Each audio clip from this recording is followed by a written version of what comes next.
All right. Hi, everybody. Welcome back to another episode of Excess Exceed. This is Gearface once again, here to learn another Exceed character. I'm joined today by DarkSightBlind. Dark, thank you so much for being here again. I really appreciate your time. Absolutely. I love being here. Yeah, super excited to talk to you. Today, I'm learning all about Taokaka, who I know I'm going to say two things about. One of them is that she has an attack called "I'ma beat the crap out of you." That's about half of my Taokaka knowledge right there. It's a good knowledge to So have. yeah, it's a good starting point. I feel like I'm basically already a master, so I'm not sure how much you're going to have to teach me. Um, so yeah, really, really excited to get into this with you. Before we start, as always, a couple disclaimers. Number one, we're going to be talking about playing to win on this show. We're going to, be talking about this from like a tournament perspective. And with Tau, maybe more than most, I feel the need to make this disclaimer that that's not the only way to play Exceed. You can also play for fun. In fact, I recommend that you play for fun because studies have shown that if you do so, you'll have fun. Tau is a character who can do lots of weird, funny things, and you might just find yourself enjoying yourself playing her. So if the lines that we're describing are not fun to you, please play the way that you do find fun. Disclaimer number two, we tend to be pretty prescriptive on this show about strategy, and just keep in mind that these are the rules of Dark's strategy with Taokaka. They don't have to be the rules of your strategy. Exceed's not a solved game, and if it was, certainly I would not have been the one to solve it. Dark's an expert, but even his opinion is just an informed one. So if we miss anything, if we value something incorrectly, please let us know. Turn this into a conversation. I get some engagement on my video. Yeah, all that said, Dark, tell me a little bit about Taokaka. All right. Well, as you said, Taokaka can be a little weird, and that's why I like her. Okay. Um, right off the bat, if you look at her ability here, it has the word Wild Swing in it, so we know we're going to be Yep. It's going to be interesting. Dark. It's going to be one of those episodes, isn't it? Yep. I mean, Okay. if I were to take Taokaka and I were to condense it down, my general strategy into one sentence, it's get to range 3, throw cards off the top of your deck. Okay. And if you do that, I call that the Tau zone. You will largely be set. And I'll get into that, or what exactly I mean by that later. But let's just, we take a look at Tau here. When you initiate a Wild Swing, and so even on both sides, this only applies to when I strike into you. And so defensively, you do have to be aware, which is, I think, not all Wild Swing characters are the same way, but Tau is very an offensive Wild Swing character in that regard. Right. So when you initiate with a Wild Swing, you get before advance 2. And then you can spend 1 force to retreat. To retreat the same amount, to retreat 2. Right. In a vacuum, that would mean you're striking either where you're at or 2 spaces ahead. Right. But not always. And I will also explain that. It is a before effect. So that means you can stack things, which you will need to do when we talk about things like dive. Because dive is before advance 3. Right. And then her astral here is before advance 4. And she does have an astral. This is a season 5 character. Mm-hmm. So she has an astral, which, if you don't know, when you reshuffle your deck, that goes to your hand instead of drawing a card. I do believe Tau's astral is one of the more playable ones. It does require some setup, but we can get to that later. Sometimes hitting for 9 is worth some setup. Absolutely. Yep. Yeah. Absolutely. So with this character ability, Dark, this entire thing is a before effect. It's this entire line of text is one effect. So let me move our cards here real quick. If I get our trusty training dummy Ryu here, and we're in opening positions, and you initiate your strike with a Wild Swing. In fact, let's get these normals out here. Yeah, sure. That's probably a good way to. How do we fan this one out? Excellent question. I think we can probably just we can just do that. Pull them one at a time for a second here. That's actually what I was gonna. Let's see if we can. Let's try that. Right, so just to make sure I got this right, I would initiate with a Wild Swing, and the Wild Swing that I pull is like focus. And as a before effect, I advance 2. This has to happen. This is not a May effect. So I move into, and Correct. Yep. then if I want to, still part of the same before effect, I can spend a force to retreat to. Correct. Okay. So Yep. I could be way above curve with my attack, but I could also whiff completely. At which Absolutely. point I would want to then pay the force to sort of like reset my position back to where I was, and You then can. go off. Yep. Exactly. Okay. And you can also use it to like, so say like, say I threw an assault, right? From 4. It's before close to, you can, and before advance. So you can do either of those. So you can do your advance and then your close, and then say there's a really bad attack, like you hit them for your 4, and like, oh, you're going to take 10 in return. You could also just go, I'm just going to go here and say not get hit by it. Right. Like you can use it to dodge as well. Okay. So what I was saying before about being at range 3, this is a very big part of it because it has before advance 2. And at range 3, everything in your deck will hit. There's a single card in this deck that will not hit at range 3 with Tao's Wild Swing. As long as you're wild swinging. Okay. So Correct. I've got grasp gets to range 1. I've got dive. I'd have to order my triggers pretty carefully. That gets a little weird, yeah. Yep. But if I and sometimes it might cost a force to do it. But Correct. Absolutely. But at the very least, I will be able to hit. Yes, and you will have it's usually not too much of an issue when dealing with force because you're a Wild Swing character. That is one of the big advantages of being a Wild Swing character. And then from a tournament perspective, is that it kind of puts all of the pressure on your opponent. Like it's a constant hand pressure. You can just on your turn, just swing, just throw cards. You keep. What I'll do is I'll discuss the mulligan. Very important for Wild Swing characters. I'll try to keep 2 things: defensive options and range 1 options. Is what I will aggressively mulligan for. Okay. Because on your opening strike, grasp isn't going to hit, trick edge isn't going to hit, and you really don't want to see blocks in your deck because nothing worse than a wild swinging and hitting a block, unless you just do it and then come back and you can position. Right. It's not too bad. So you would keep these things in your hand because all of your attacks, or a large majority of your attacks, are going to come from your deck. So you don't want to accidentally pull those when you want to be pulling sweep or something. You want to get value out of your cards. So you don't want to have block. So you Wild Swing characters are kind of backwards. They mulligan for the options they don't want. Right. Right, exactly. It's like the joke I always make when I'm on mulligan my town hand is like, man, all these cards are really good, and I just throw them away. And then you throw all of them away, of course. I throw all of them away. Yeah. Okay, cool. All right. So and this is sort of a transferable skill from other Wild Swing characters. So people who know them might be right at home. But if you're new to this concept, this is a weird one. You're looking for cards you don't want to play. Weird. Yeah. Right. Now, some people like Dan might want to keep some stuff in his hand because he can, his altars are all free. So you might want to have one, burn some stuff, and strike. Another thing you're looking for with Tao, like it's okay to have cards in your hand because her boosts are pretty good as well. Okay. So your hand then is for this. It's for paying this if you need it. It's force for if you need it. Yep. It's also really good on defense as well. Okay, so because you that's why you would mull for defensive options, of course, because you can't use this on defense, right? And you've got good boosts. You can only boost from your hand. You can't wild boost. You're not platinum or somebody. Exactly. Do you ever strike from hand, or is that just kind of not the character you are? You can, depending on the situation. If you don't want to move, or maybe there's a boost preventing you from moving, or you just like where you're at, you can kind of, at range 3, you still have a really good mix-up. Depending on how things are going. And depending on what you have. So like this ultra right here is one I will definitely try to get 2 of in hand. Because if you EX this, it is pretty much unstoppable. Oh yeah, that's pretty rude.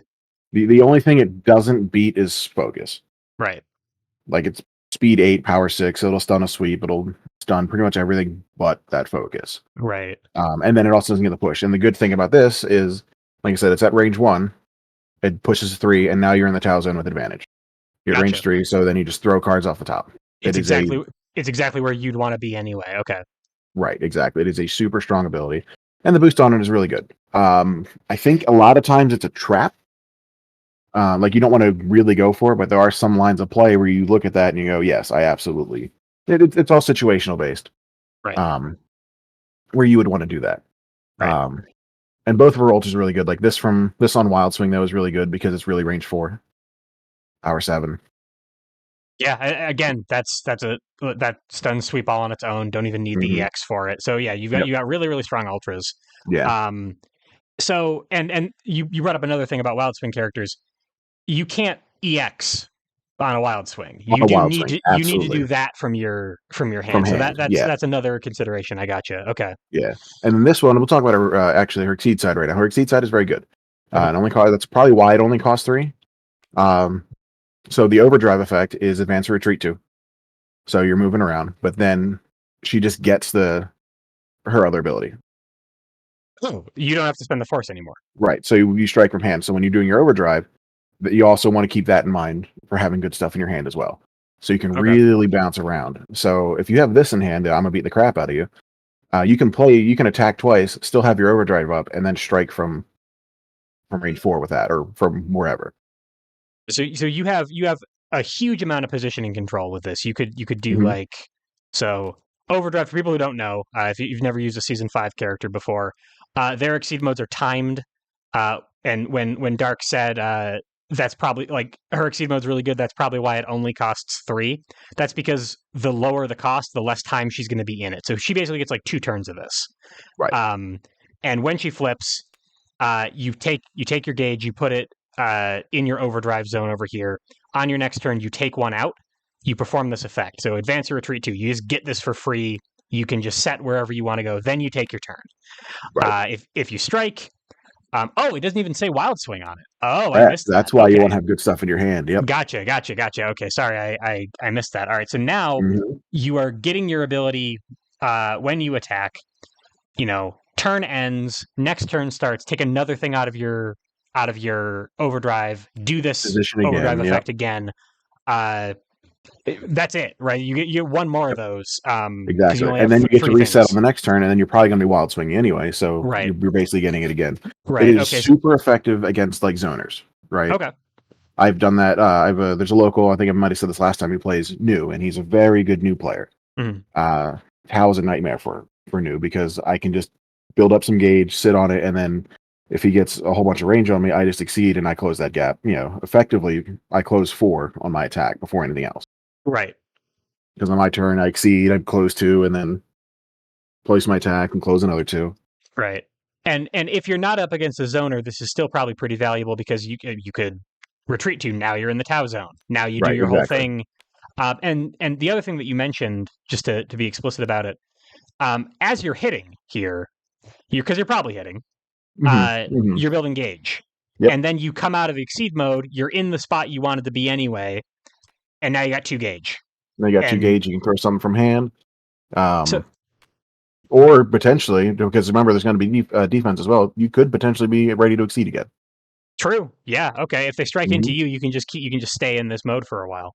Yep. So before we get into the kit itself, let's maybe talk about sort of like your macro game plan here. You're getting to range 3. You're wild swinging a whole bunch. Is she the kind of character who builds so much gauge that you could conceivably like exceed back to back multiple times, or exceed and play your ultras, and like that's like not your entire payout, or is this kind of like all of what her budget would be going towards? It really depends. Ideally, you do want like 3 gauges where you want to sit at. She can absolutely do that. She's got a couple really fast abilities that hit for a little bit. She's got a couple guarded stuff. She's got a decently quick fireball. Right. Plus all the normals. And on the wild swing, she can really kind of mess with things. But your gauge is usually going to be for either trying to get your exceed or trying to get like an ultra off, or spending it to retreat. Ideally, it's not the most ideal, depending on what you want to hit, because usually it's going to be a 1-for-1. You're going to be neutral. But she can usually get enough to do some of those things, and you kind of build up. Usually I get to 3 or 4, and then it'll wind up going away. It's really kind of, because it's wild swing, you don't really know what you're going to get. Right. So you just have to be prepared for it. The big things, like you said, you like getting into range. She is typically going to be in your face. And the macro, I'd say, is just keeping pressure on your opponent. Because every time you wild swing, your hand stays the same and your opponent's hand probably goes down. Because they're responding from hand to your strike, so you're putting some resource pressure on them. They're running out of Right. responses. You're not. Okay. Unless they are wild swinging in return, in which case you have the advantage. Got it. Largely because your kit is based around it. Like everyone can largely wild swing the same. You got all the same normals and whatnot. Sure. But if we're at range 3 and we both wild swing and they wild swing a grasp, they're gonna miss and I'm gonna go in, right? And you're not, right? Yeah. But I'm not. Yeah. On offense, at least, like you said, your whole kit hits here, Mm-hmm. and nobody, like very very few characters who aren't built for it have that kind of consistency with their wild swings. Okay. Because especially at range 3 with that mix up, my range 3 mix up now includes cross and grasp. True. Yeah. All right. So you got regular old poke. You got And they got two above curve options. Super above curve thing that positions. You got something that darts in and darts back out. You got lots of options here. Mm-hmm. And then on top of that, I've got ignore guard here with trick edge. So even sweep isn't super safe. Right. Cross dodges it. Yep. At the range 3 mix up and still hits. Unfortunately, Cat Spirit 1 doesn't, but it's like a cross light. You still get hit with spike or sweep on that one.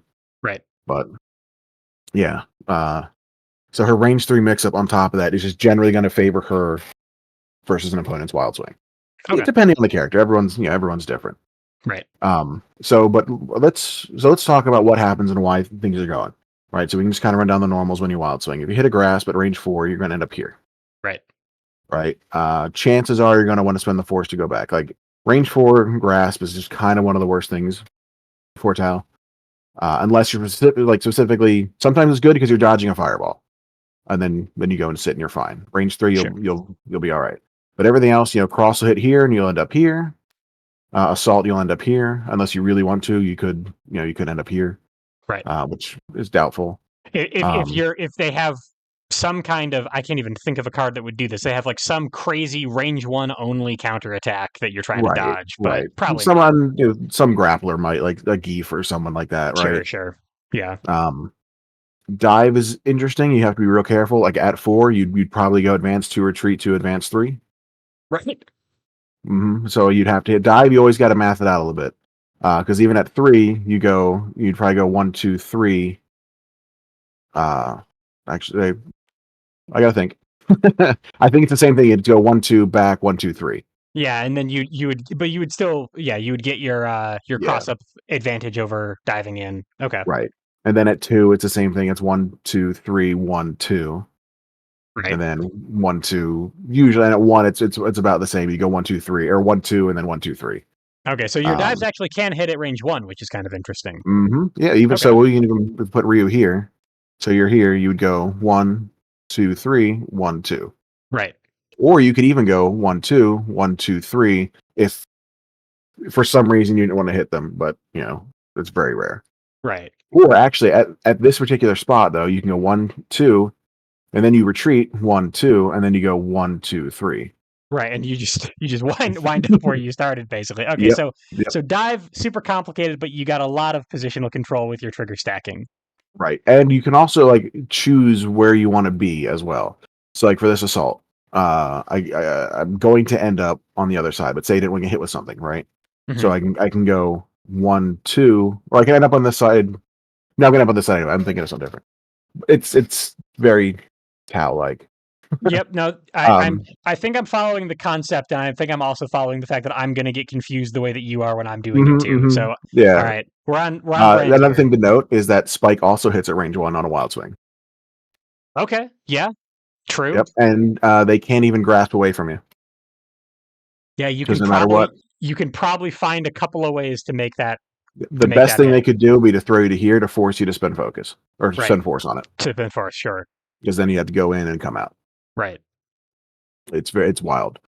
And sweep is just one of the better ones because sweep will actually hit from all the way back here because you go 1, 2.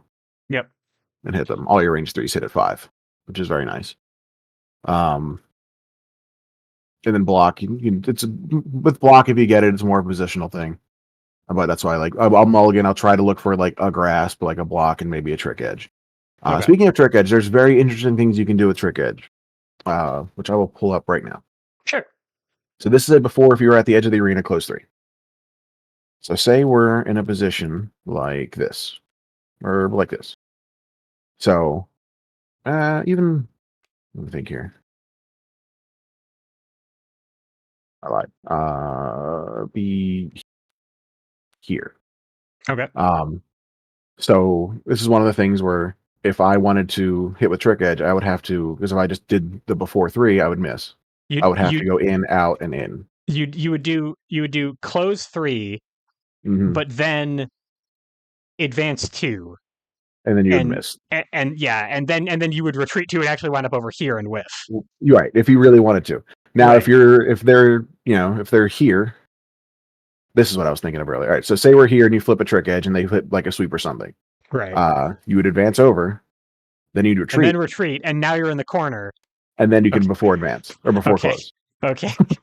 Like, which actually I think works here as well. So like you'd go 1, 2, retreat, Back up. and then 1, 2, Yeah. 3. Yeah. So a lot of your stuff is very hard to get away from. So Mm-hmm. to your point earlier, like about my question about like economy and like what your payouts are, you're going to be hitting a lot. You're going to be, Yeah. or at the very least, you're going to be threatening to hit a lot, and your opponent's going to have to Right. call a mix up pretty consistently to Exactly. avoid And her getting hit. mix-ups are very frustrating. Okay. They can be very good. She's got a lot of pushes. Like this double paw strike hits at hit for 6 at potentially range, whatever. This is actually a decent little call out to avoid certain things. Depending on the opponent. Trick edge can be a call out too because it can just straight ignore guard. Right. Slashy is also to note on this one has an after push too, so you don't even have to hit them. You can use that yeah. to Okay. dodge things. Yep. So you can and range speed 3 is fast enough that the stuff that you really want to dodge, like sweep, Sweet. Yeah, like as long as you're landing at 2, you can get out of the way in time. right. Like instead of, because if you look at it on Slashy here, you can spend up 2 force and then plus 2 power, draw 1 card for each one. The sweep, I could hit them for 5, but it's going to cost me effectively 3 cards because I'm going to have to discard, and then I'll draw 1. I'll draw 2 afterwards. Right. Or I can just pay 1 and just not give gauge to my opponent. Right. And just push them out of the way. Yeah, because the after triggers separately. You don't need to do that force expenditure to get the after. Right, exactly. Okay. So like I could go to here, retreat, and then just push them out of the way. I wouldn't do that against Ryu probably, but right, he'll Hadouken you, but yeah. other characters that are trying to stay close to you've got some. So it's right. not just you who you have positional control over yourself, and you're going to need it because you're moving all over the place. But you can also move your opponent quite a bit. Mm-hmm, mm-hmm. Okay. Yeah, a little bit for certain things that matter. This is the slashy, and double paw are really the only ones that push. It's got a cross like over here. Okay. And this is nice in the wild swing because if you get this and you don't like it, you can invalidate it. Okay. And so, and as you said, like the majority of these things that you're doing, they're coming from your deck. So it's probably worth it to like go over each of these attacks in detail. Absolutely. Yeah. But most of the time that you're going to be playing them, it's more important to like know what they do rather than when to like select them for the situation, because you're not selecting them, you're wild swinging them. Wild swing, yeah. So if you have them in your hand, you want to be able to know when you would want to use them, right? Right. So in a lot of her setup, if you look at like all the pushes, you kind of put pressure on it. This is the best scenario for Tao, because now if they're in the corner, it doesn't matter where you are, everything hits. Right. Because you can't cross over. You can't cross over them. If you happen to wild swing Kitty Litter special, you pay your force to back retreat. Up, and now you're retreating. Okay. Yeah. Okay. So the force expenditure on your ability is obviously sort of a downside because you are, you're pressuring your own resources, and because you're a wild swing character, that's like your one advantage. But many of the things that you're hitting with, like obviously you would probably prefer to hit. So you're probably going to be, if you are going to hit, you are probably going to be spending the. You figure at worst, it's a 1-for-1. I spend a gauge and I get it back. Right. Or and it's nice that there's a choice because, like I said before, sometimes you don't want to get hit by something. Sure. If you can dodge the sweep. Right. Most of the time, unless you get a focus and then you both trade forward, it's fine. Sure, and you're like you're sad that you didn't get gauge. You're sad that you discarded a card. But if you stayed in range, you would have discarded a card anyway from the sweeps discard effect, Right. and you would have gotten hit for 6. Exactly. Yeah. Okay. And the big thing with the retreating is you also have to note sometimes it's worth not retreating and missing depending on what's in your hand. Okay. Because you got to think defensively on it as well. Like if you because you're passing turn and your thing doesn't work on defense. right, if you pass at range 3 and you have like a cross and a grasp in your hand and that's all you got, right, you're gonna be wild swinging and you don't have a whole lot of you have your normals that hit at 3 and then like kitty litter special. Right, and all of these other things are awesome as wild swings on offense. On offense, yeah. Okay, so keep these in your hand. Keep your yeah. as you were These saying, are also really good. Yes, focus is really good to have in hand. Like these are fine for positioning. But if you're at 3, that's probably her weakest defensively because you're more or less just playing the regular mix up. right, Like which is interesting because it's also where you're at your strongest offensively. Correct. Yeah. Oh. Yep. And she has. Now you do have options like if you have say a cross or a cat spirit 1 in your hand with a kitty litter special, it's not too bad because you'll retreat and you can move in later. But yeah, it's things to think about. Or if you have I'm gonna beat the crap, if you have an EX I'm gonna beat the crap out of you, you can absolutely defensively go to 3 and be fine unless they throw an assault. And then you're sad. Right. So you'll at least be participating in a mix up most of the time. But because you have so much positioning, you could cross out at range 3 and not care that much because you can get back in. You could cat spirit 1 at range 3 where it's not going to hit and just dodge something and I'm not in my perfect position yet, but I can get there. I got enough movement. Right. And on double Paul strike here, she actually has another run. Oh, perfect. Yeah. Okay. So yeah, you've got lots and lots of ways to get back into your preferred positions. Right. Right. Okay. Yeah. So let's and then on positioning, there are certain spots where you really don't want to be. This is one of them. Like this is not a great spot if you're talking about like ways to counter Tau, things to avoid, because then you're gonna end up here, and you don't. That's it. And then you can't retreat until your next turn. You can't get back out again. Right. Okay. So this is like if I was my opponent, it's kind of it's a it's a mix of someone who might strike from hand, but an opponent here, like if this was a Ryu, that's probably your play. Okay. Right. Just go to there, and then Tau has to make a choice. Like if Tau she has ways to deal with it. Like you can use the boost on Cat Spirit or not on a Kitty Litter to retreat and strike. Right. But something to keep in mind: don't really pay attention to your ranges and where your wild swing is going to end up because this might like okay, this feels pretty good because normally 2 is a very good spot, but if you're going to end up in the corner, make sure you have a way out. Right. Look at what you've used, what's left in the deck. Because you don't want to hit spike. Everything will still hit. You just you don't want to hit no one wants to hit a spike. Right. I'm also noticing on the subject of positioning, just going through the kit really quick. Every single thing in here moves either you or your opponent as a before effect, a hit effect, an after effect. Sometime during all of these attacks, somebody's moving. So, it's not super common. Even if you started at range 3. And even if you did your retreating move, you're probably not ending up at range 3 again. Most likely, yeah. So you're gonna be doing some work to get back into your preferred position to continue striking, or you're gonna have to play with these defensive options that you've given some you've held in your hand because your opponent is taking the turn now and they're gonna aggress into you when you're at your weakest. Exactly. Yeah. Okay. Yeah. And on the topic of keeping things in hand, focus is also good because of reading, obviously. Yep. So you can do a reading into something really good, like a reading sweep into like I'm gonna beat the crap out of you or something is pretty brutal. It's pretty backbreaking. Sure. And that's a time like you'd have to be more like you'd have to be braver than me to wild swing into a reading. I'm sorry, to reading into a wild swing. I wouldn't wild swing. That'd be like I'd reading. You can do it, but I wouldn't do it. But like if I had, if this was my hand and I had it ready, I would absolutely looking, obviously if there's no, you got to read the table, Right. but reading a spike or a sweep or something into this, or even a dive So is so pretty your backbreaking. so your hand is boosts, defensive options, specific times when you want to use a specific attack, EXs, stuff like that, and things Mhm. like reading, where you're looking for like to hit one thing right now, not anything from your deck. Right. Yeah. Okay. But yeah, potentially. I mean, I think it's true for most people.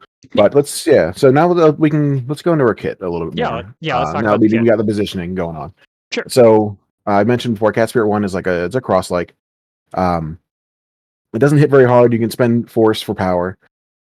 Very rarely, some things might have 3 guard you want to break. Um, like your grasp counters or your cross catches and whatnot. Sure. But It's nice for that. many things have 4 guard, and if you're not breaking the thing, you might as well like not It's not bother. yeah, it's not really worth Yeah. spending on, and it's after retreat too. It's usually going to be the movement on it. So like if you wild swing into this, you're going to move in. You might spend the force to go back. You might even just invalidate it. Right. The really nice thing on it is the boost. Now strike, hit, draw 2. Keeps your hand going. It keeps more focus in your hand for things that you need, or more force rather in your hand for things that you need. Keep drawing cards. Looking for your ultras to get things you don't want in your deck out. It's a really Right. nice boost. I wouldn't like aggressively mulligan for it. If I see it, it's nice. If I don't, it's nice to have in the deck because you really have a lot of options when you wild swing this card. Right. Um, And your force expenditures are going to be an important consideration with her anyway because you have so many ways to spend that force. So having more exactly. cards in your hand is always awesome. Right. This isn't this will only mean anything to me if viewers at home haven't seen our phone on lesson from a couple months ago. But now strike does not conflict with your character ability, right? It's not an In this action. case, correct. Yes. Yeah. Unlike most of season 6, Right. yeah, it is not an action. It is when. So if I do that and now strike, still initiating with a wild swing. I would still And get that. you still get all of your stuff. Awesome. Okay. Yeah. Yep. The only time you don't get it is if you defend with a wild swing. Right. Right. Um, so that's Cat Spirit 1. It's very nice. Certain things like if you do it from 3, you don't like it, you retreat. You end up at 5, which will dodge most things. If they, so a lot of times, and they might play across to try and just get away from you or like set something up for later, and that'll catch it. Like I will absolutely spend it on that. And you just poke them for 2, because you go in and retreat back to 3 where you were. Right. That is one thing with this is it'll reset you to 3, so you got to be careful with it. Depending on how things are going. That's why it's usually like an evasive tool. Okay. So resetting the 3 would be awesome if you were taking the next turn. But Yeah. you're pretty bad here on defense, so you might actually prefer to whiff It with just this, or like should you just said, dodge. invalidate Yeah. it. Yeah. Yeah. Okay. You're not losing a whole lot of damage, or just invalidate and see what you get next. Right. Okay. But Um, most of the time, if it's in your hand, it's going to be the boost. But that's true of all these cards. Is it? If they're yeah, in your hand, it'll be a boost. mostly this is like Kitty Litter Special is one you can pretty safely throw at on turn 1. Like we're segue into the next one. It's above curve option 3 to 5. Hit close 2, gain advantage after close 1. Right. Or after draw 1. I'm sorry. Right. Right. So that is a very solid attack. In the actual BlazBlue game, it's kind of a mix-up card. Like all these things on there do different things. All these Yeah. little, Yeah. Yeah. All her little fish bone and her baseball and Mhm. stuff. Yeah. like the baseball. If you throw it and miss, it actually comes back around. The bowling ball rolls along the ground. The pillow Right. bounces off people. Yeah. Right. So that's why it gains advantage, and it kind of does weird things. Yeah. If you wild swing with it, it's not great. But you are replacing the card you'd spend on it. Like I'm talking like on your opener because you'd advance in. You want to you'd miss because you're here, so you'd have to hit it again and then only to move back into And you'd move where you back were. in, so you're still getting hit by that sweep if they played it. Right. Okay. Yep. You can And make sweep it is hit. very common on a common play on turn 1 against Tao Sure. because Yeah. she's probably going to end up here. Sweep or focus are pretty good. Right. Pretty safe plays to throw. And like trick edge is not gonna your ignore guard option is not going to Right. It's uh pretty much just sweep or dive they would have to worry about. right. Not really any of these. Right. Or I guess spike maybe. Right. Yeah. I guess Okay. Spike would throw you here. Yes. That's Yeah. what I meant to say. Spike and dive are like really kind of the only Okay. 2 So things. th- Slashy will cause sweep to miss though, okay. because it'll push him to 4 again. It'll push him into the corner. All right. So you got some some options there. Yeah, we're getting ahead of ourselves. Let's Right, head right, back right, over right. to So we can come back. Caleb Yeah. here. So this is usually like it's pretty safe to throw. I mean, you're going to gain advantage. You might lose the trade won't be great if they throw a sweep or something like that. But then now you're in your zone. Right. Conversely, if you could always just pounce. Yep. Turn one, you just go, okay, now off the top of the deck, and now everything's open. Right. And Um, or you go for the wild swing, you wind up here, pounce back, and now you're at range 3 doing the thing you want to do. on your next turn, yeah. On your next turn, exactly, yes. Yeah. So sometimes I keep it in my hand. It really kind of depends on who I'm playing against. But a lot of times on my turn one, I will usually just try to say, okay, I'm going to eat some damage on this first strike just to get into range and just to see where things are going. Right. And then we can start going again. But so that's why this isn't too bad to throw, because you get your gauge. You replace what you get. If you get swept, you get swept. Oh well. Right. And then you can start pressing your advantage. Otherwise, it's a nice little card. It is her only fireball. So like if you happen to end up at 5, which can happen a lot as Tau, you'll still hit, and then you'll end up here. Right. If you are initiating from hand with this in opening positions, there's nothing else that, like, it's coming from your hand. They don't necessarily know that it's Kitty Litter special, but anything else that it could be does lose to sweep, right? Correct. Yeah. That's why it's like I'm not going to play a dive. I'm not going to. Yeah. So wild swing, dive, and spike deal with sweep, but if you're playing from your hand, you're not getting those.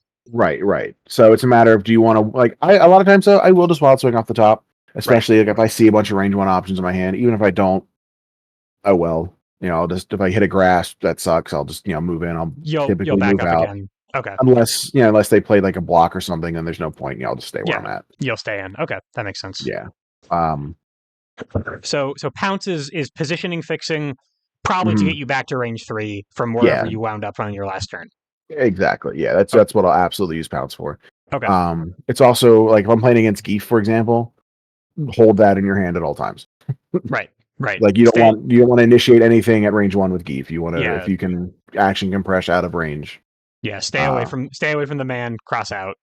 Right, exactly. Okay.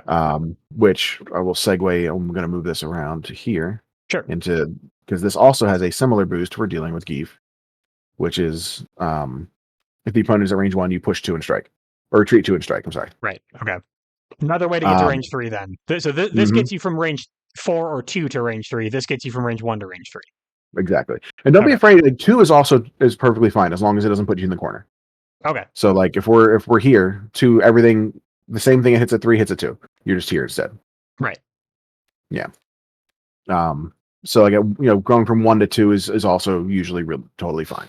Okay. So this is the Tau zone. This is the Tau zone. This is super the Tau zone. This is absolutely the Tau zone. Even arguably, this is the Tau zone. Right. The joke is the whole board is the Tau zone. Right. That is not the Tau zone. For this. Yeah. Okay, we found the part of the board that's not the Tau zone. It's that. Exactly. Yep. Right, yeah. That is, if there's one space, your opponent is one space in front of the edge. That is not. That's no longer the. Okay. So even this might be the Tau zone because this is okay. Yeah, because unless you hit like a dive, because even dive would be fine because you can get back retreat. out. Yeah. Right. Okay. You just don't want to. Basically, you just don't want to end up over here without a plan. Right. Got it. Okay. Good to know. Yep. So trick edge. We've already mentioned a couple things about it. It's a way to beat sweep at R3. Even focus. Even at 1, it beats sweep and focus at range 1. Yep. It is a defensive call out. Like if you have that in hand and you just do your Tau thing, you're here or whatever, and you're looking at what they got and you're thinking, or maybe you're playing against like a Waldstein or someone where they're just gonna have a whole bunch of guard. Now the mix up is you can retreat out with your cross, or whatever, or maybe grasp out of the way or whatever. Right. Or you could just be like bonk and you just knock them out of whatever they're doing. Right, and it'll keep them from freely just mashing sweep into you, even if you're here, for example, or even if you're here where you can't cross out, you can still do something about it. It's a range 1 spike; those are strong. Exactly. Yeah. Okay. And if you have 2 gauge, they're probably not going to, because then, as I mentioned before, like this True. is still Right. okay to throw at range 1. Right. So they might not. This EX beats EX sweep Yep. on defense. Yep. It's really strong there. But I mean, EX beating EX isn't super uncommon. Sure. If you have the EX, great. I probably still wouldn't do it just because the rest of it is totally fine. A lot of times though, I would like, this is something I will use for force because it is more situational than everything else. Unless Right. I know I'm going to end up in the corner and like I have a plan for it. But like if I'm here and like you're here and I strike from hand, chances are you know what's coming, Yeah, right? and you're It's gonna be dive like, or trick edge. okay, yeah, I will do something else. I will throw a Hadouken. I will Right. Tatsu in and hit you. I'll dive, right? Yeah, I'll Like dive. Yeah, I'll do I'll, something. I'll throw my own dive. Yeah. Right. Okay. Um, and then the mix up there would be like if I had these two in hand, you could throw the kitty litter special and kind of catch them off guard. Sure. Sure. Sure. Your own Um, dive. You've got a couple options, but this is the scary one. yeah, this is the scary one. You can get cheeky with it, like if you're here and just striking, because range 1, typically your wild swings aren't as great because same thing with being at range 4, your range 1 option is no longer hit. Right.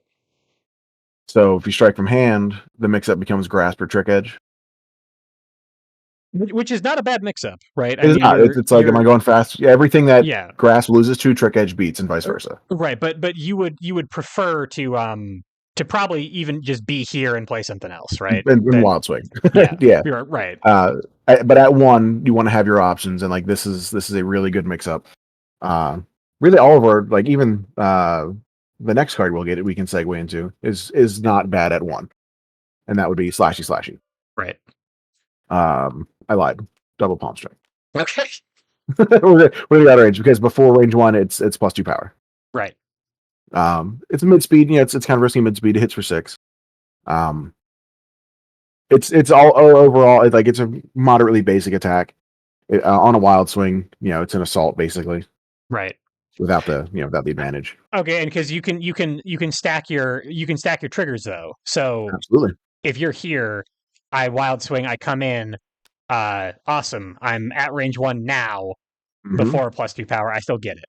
Right. Oh, Conversely, okay. if you're here, you do the opposite. You go and you wild swing into this. You go, oh, okay. Before I'll get +2 power, and now I end up here. Now I end up here, and you do your thing. Right. Yep. Okay. And then and then I push you or whatever. Yeah. Yeah.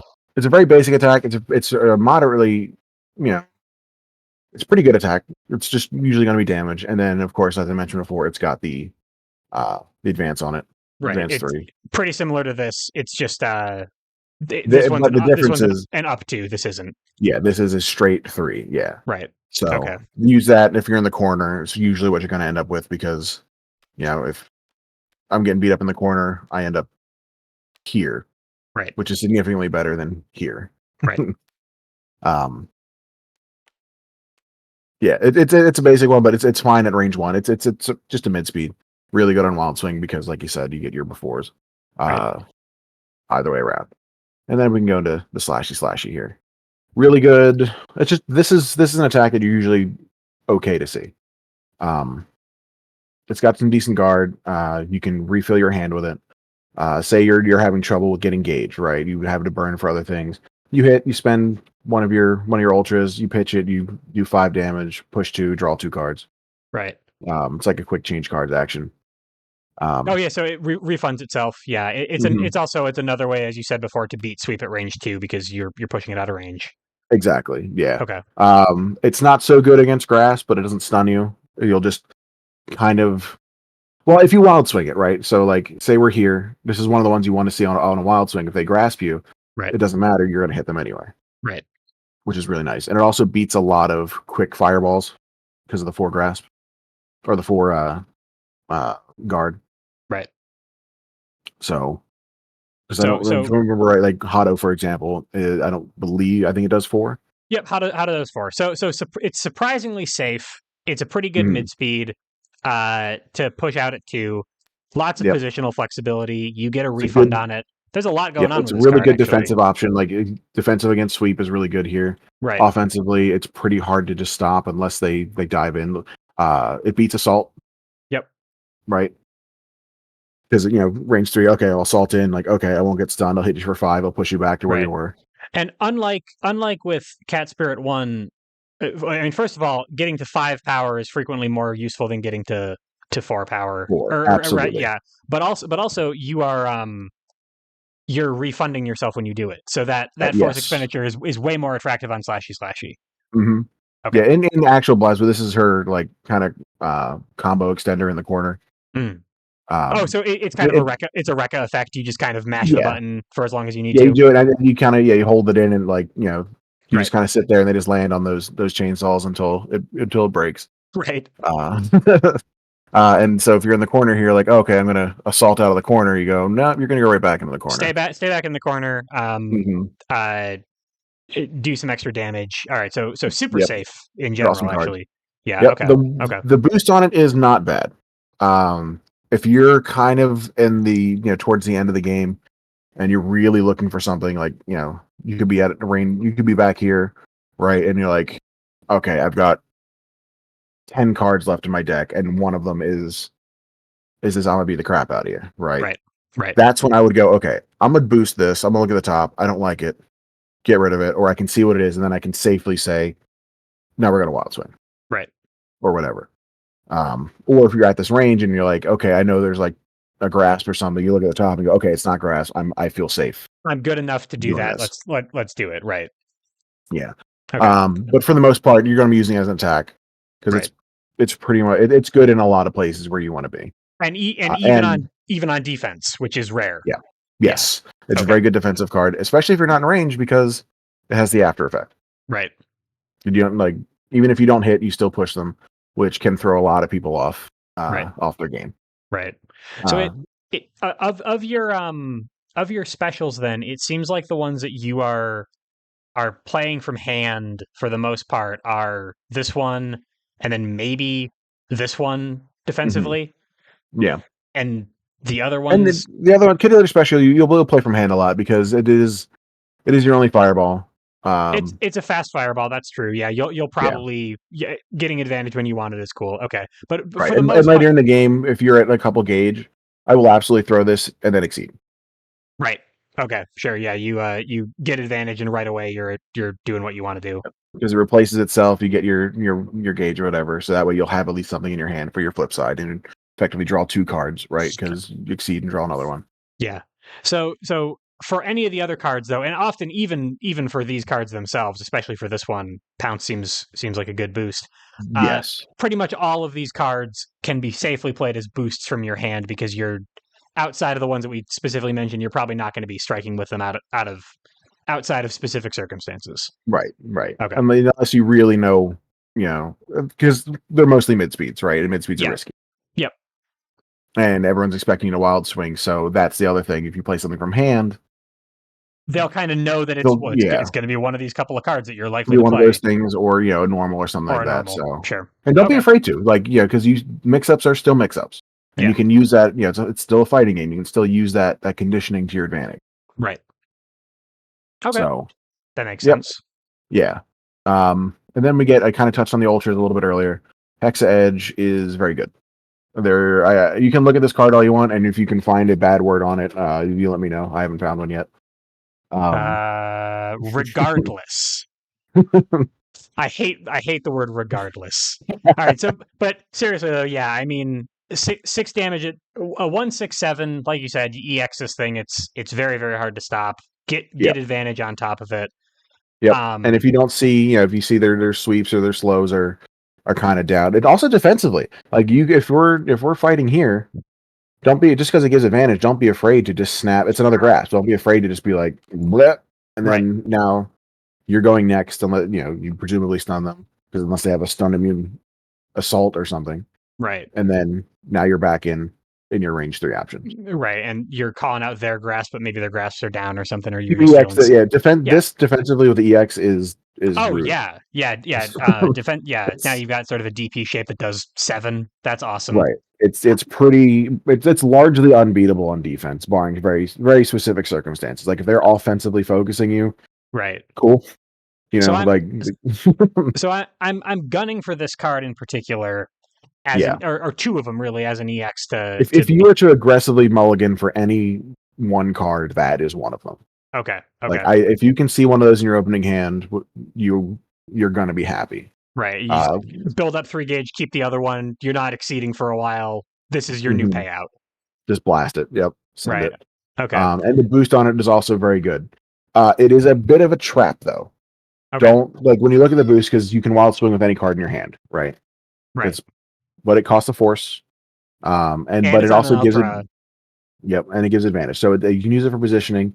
Just be careful with it because the attack is so good. The Right. boost is phenomenal. Don't waste resources thinking that you have to do that.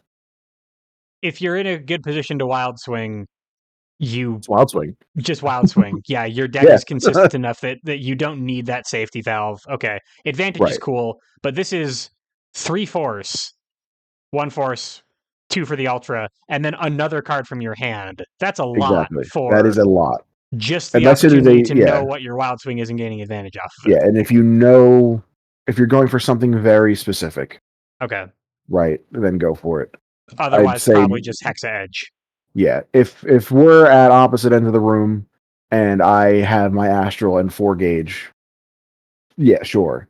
Right. But Right. or whatever. Like you use it to if you're in a position where like you can close a game with it and like it's for a fact that whatever you're doing is like a checkmate situation. Right.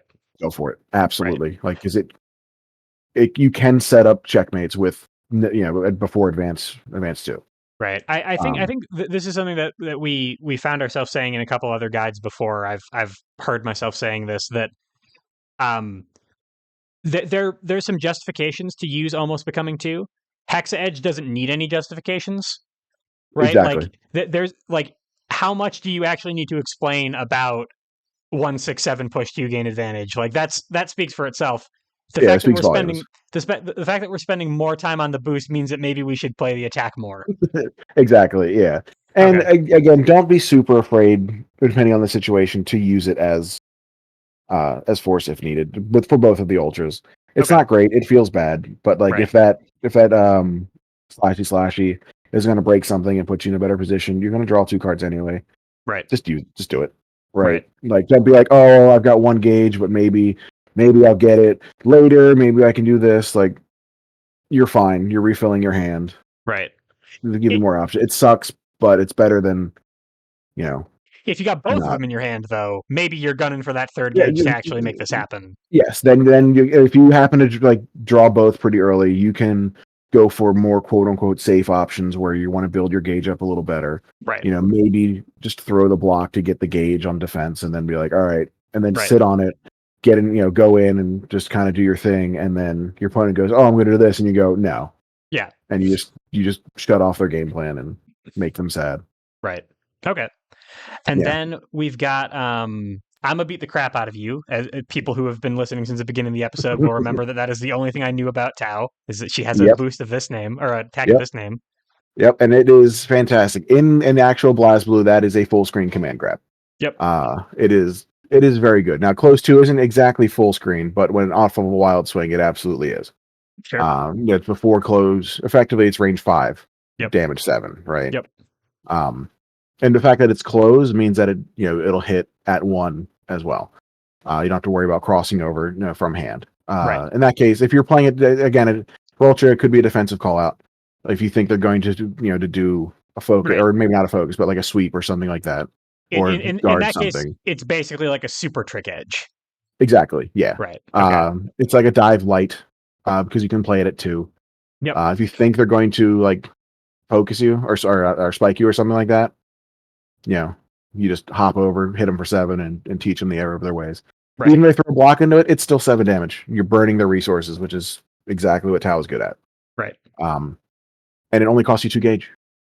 Like it's under curve, and unless it's not. Right? Oh yeah, I mean if you're far enough out, then the speed if you hit it off of a wild swing, it's fantastic. Yeah. Like, now this is the card where if you had it, I would absolutely use the boost on Hexa Edge into I'm gonna beat the crap out of you. Okay. That is totally valid. Hitting at 5 with I'm gonna beat the crap out of you. I've done it many times. It never doesn't feel great. it always feels good every time. Even if they throw a focus into it and like I take some damage back, it's still Right. just like It's hi. still fine. Yeah. Yeah. How about me? Oh God, meow. I'm serious. Tell me about this one. uh, it's not bad. It's more of a dodging, scenario. Right. It does cost, like we said before, effectively you could call this 3/4, Yep. right? But it is a very strong effect. You can really create some distance on it. If you know next turn maybe you're going to be exceeding, or maybe you have let's some of your advances in hand, or you're playing against someone who really, like a Ragnar or something, who just really doesn't like being at a far enough away. Right. I could boost this, and then if I have a cross or something in my hand, or whatever, and Yeah. just You hit with grasp. You push them here. You back up here. You got right, tons and tons of space you can make. right, or the opposite. If you know you got a bunch of pushes in hand, like say, say we're here, and you go, okay, I know I have like my slashies or my grasp in hand, right? Right. Now I go, okay, I hit here, I push you here, and now we're here. Right. Because you can advance afterwards as well. Right. Okay. And now you've got him in the corner, and now all of your stuff hits, and you're, as you said, you're definitely in the Tau zone. You're definitely in the Tau zone, yeah. And Okay. that it is 3 as well. So you do have to be careful that you don't want to push them to here, and then you end up here. Then you end up in the worst spot. Yeah. Emphatically not in the Tau zone. Right. Okay. Exactly. Okay. There's some other weird things you can do with it, like with you can adjust one spot with Cat Spirit 1, right? So you wild swing, yep. You would advance 3, or you retreat 2 and then advance 3 or whatever, or depending on how you want things to go. Yeah, it's like you could conceivably have with this card advance or retreat triggers on before, hit, and after timings. Exactly. Right. Yeah. Coming from your wild swing character ability, coming from your hit effect, and coming from Cat Spirit 1, you are God only knows where you're ending up at that point. Yeah, exactly. Another really nice thing with that is like if I'm here or whatever, it does make Kitty Litter Special a little safer to use, because then you hit them, you go in. Let's say we're at 1, right, or we're neutral here, right, and you do that in the Kitty Litter Special. You end up here, and now you can choose if you want to go here, right, and you can kind of duck under the traditional things I want to do. Is it worth it? I don't know. Maybe. It depends what you got. Depends on who you're playing against. Depends on who you're fighting, right? So with a lot of these, like Feral Fury or Pounce, you are very likely going to be striking, or actually for surprise as well, you're very likely to be striking with a wild swing. Mm-hmm. With this one, you're obviously very likely to be striking with a wild swing, because that's what the boost says. Because it's technically a wild swing, yeah. Yeah. With Meow, I'm serious. You're actually like, you're probably trying to hit with something in particular from your hand when you're doing this. Right. Unless you're really absolutely looking for some wild movement, right? Like if you're looking to clear the board, right, or maybe get into a position, like, so say we're here, you move in, you hit them, and you end up here. This is still fine. Right. Because everything will still hit here. Now you still threaten, your trick edge. You're at range 2. You'll end up here or here on your next strike. Right. That is totally valid, and like you can do that on 1. So you hit, move here, hit with something, anything, a spike, and then you move over to the corner, right, and you're here. They can't push you away now if they would, and you have, it's okay, it's not terrible, but typically, again, this is another one. If I were as good as this attack is, I will use this one as force a lot. Okay. Because it's not always safe. The boost is, it's all right. It's more situational. Depending on the situational, it's expensive. You might need force for something else. Sure. Yeah. Okay. Mm-hmm. Yeah. Is it bad? No. It is situational. Right. I have used it. I've used both sides. I've even changed cards with it. That's the other thing with Tau. Don't be afraid to change cards. Yeah. If you're having trouble keeping the ranges that you want, or there's just nothing you see there, and you got 2 altars in your hand, or even just 1 and like some weird things, just change cards. Right. Get the good stuff, get the bad stuff out of your deck, put them back in your hand. Right. So you have a better idea of what's coming up. Because the Right. last thing you want is to be red with something that And and makes and you and sad. and changing cards is again, and this is something to just remember about Wildswing characters, is kind of reloading your boosts rather than your A attacks, lot of right? Like times, yeah. you're Or it's not setting up necessarily for your exceed mode or something like that. okay. Because a lot of people, and you can absolutely just play Tau by getting a range 3 throwing cards off the top. I told you that before.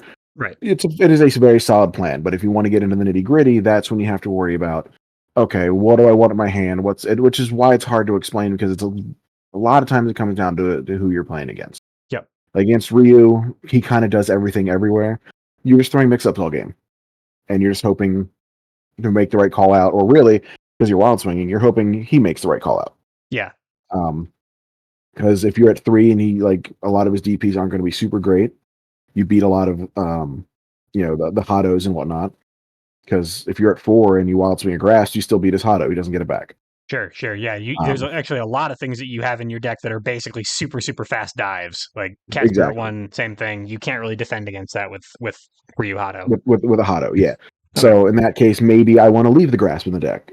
Right. Depending on if I know, like, if he shows a Hado early, because it's not bad. Like, it's a pretty safe option to just throw on 1 against Tau. Unless they're striking from hand, it might be Kid Leader. You'll lose to that. Right. But it's not awful. Probably still not the best. You usually want to wait for your critical because it's really good. Yeah. But it's a lot of it is entirely matchup dependent. So it's something to watch out for. Watch where your opponent wants to be. What defensive options are good against. They got a lot of risky mid speeds. Then you definitely want to get your grasps or your crosses in your hand. Right. If it's like a ranger, someone like in the upcoming Testament, where they're really good at keeping you at range, then you definitely want to go look for your boost, right? And you're maybe that's when I would absolutely boost this, because Right. if Testament's like, we're playing at range 5, you go, I don't like this. Yeah, I would rather be at a range that's not 5 and I can choose one now. Right. Or I mean, at Okay. that point, you could burn that to just move in. Right. Like, don't be afraid to move. Right. Where you need to be. In fact, in actual BlazBlue, Tau moves all the time. That's what she does. Yeah, so but that costs force, your effects cost force, your character ability costs force. Mhm. And luckily you're a wild swing character, so you're going to have a fair amount of force lying around, but Typically, you actually are burning through a lot of things here. You're going to need to reload someday, yes. just because you are like if I'm wild swinging every single turn, my hand is untouched. Awesome. Right. But also That's if I play Feral Fury and then Wild Swing, I'm also not drawing at the end of my turn. right. So eventually my hand is going to go down, and I'm going to need to reload to keep my boosts alive so that I can do something if I wind up here. Right. Okay. Now, it's not the end of the world if you end up there. It just is on your wild. So the worst thing you want to do Right. in that situation is get one of your fireballs or a spike or something like that. And Or it might be the end of the world if I end up here though, and I have no cards in my hand because I've just been burning out my whole I've just because been then now I've got yeah, because nothing. then you're really susceptible to being grasped in the corner Right. or whatever, and because now you really are just you're down and out. Right. You got no way to so your hand right. economy is very important for Talon, and a lot of people like Dan doesn't care. Dan wants to burn his hand as fast as possible, maybe keep a cheeky ultra in his hand, right? Right. Leo kind of wants to have a hand because he needs to be able, if he He can reverts. he can cancel, and he's got a lot of cancelable boosts to let him move all around and do all sorts of scary stuff. Exactly. But Tao, like her This boost is your position. This is how you set up for the future later. If you were to I don't know, min max isn't the word, but if you want to tighten up your gameplay, your right. hand management with Tau is where you would do that. Okay, because Which boost you want to hold on to? your Yeah. positioning on the board seems kind of free. Like you Mhm. can go anywhere you want, almost anytime you want, especially in your exceed mode. All the Yeah, stuff that absolutely you're really going to be managing is down here. right. Got it. Okay. because like we called out before, a lot of them are really good defensive options. But a Right. lot of so then it comes down to, do I want to use this as a defensive option? Do I want to use this as a boost? Is Right. this going to be a good attack if I want to throw my opponent off and strike from hand? Right. I've thrown just a card from hand and my opponent's gone, What? not Wild Swing? Why would you do that? What is this? And like they kind of get in their own head and they might be like, okay, this is probably the Ultra or this is whatever. And it's just something dumb. It's like It's a range 2 cross. spike, right? Yeah. It's just something, to throw them off. Right. Because you're gonna draw cards, and sometimes you can just do that. Right. Okay. Boosting a sweep that's the one that boosting like light is very good for Tau. But she doesn't really need it. Let's talk about because we talked a lot about where the normal attacks are coming from and all that stuff. Let's talk a little bit about the normal boosts. Right, because we're talking about boosting down here. Yeah. +2 power is +2 power. Yep. That is just very good. Like if you're sitting on a hex edge in hand, you just win. Right. At range 1. Now it stuns everything. It stuns everything but like EX sweep and focus. Yeah. Which EX focus doesn't exist. Yeah. I don't think I've ever seen anybody ever play an EX focus. That's a really good focus is the safest attack in the game, right? Right. Yeah. But it won't stun an EX sweep. If they EX sweep, okay, you do trade 7. Right. Or 7 to 8, whatever. Yeah. You're taking another turn afterwards. But yeah, boosting grasp is very, even boosting grasp. Now, conversely, on the other round, grasp into I'm gonna beat the crap out of you will beat EX sweep. Right. No, it won't, because you have not enough guard. It's 9. No, yeah, it will. Yeah. I was right. Follow your instincts. And so on top of it just being really good, because you're probably going to have the grasp in your hand. Third character, you're not going to be at 1 a lot, and you don't think you want it. It's this regular grasp scenario.